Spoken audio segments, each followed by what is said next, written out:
আহ, একদিন আমার এক ভাই আমাকে বলে যে রিপাবলিক ডেটা কি, বা প্রজাতন্ত্র দিবস, যেটা 26শে জানুয়ারি প্রতি বছর পালন করা হয়।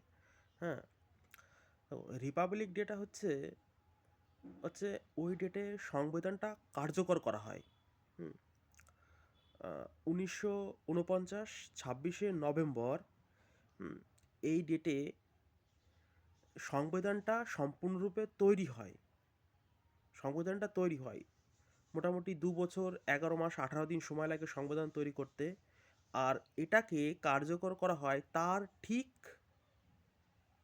1 মাস পর কার্যকর করা হয়। 1 মাস না, এটা 2 মাস পর কার্যকর করা হয়। হুম যেটা হচ্ছে 1950 26শে জানুয়ারি। হুম, আর এই দিনটাকেই সবাই রিপাবলিক ডে বা প্রজাতন্ত্র দিবস হিসেবে পালন করা হয়। এটাই হচ্ছে রিপাবলিক ডে।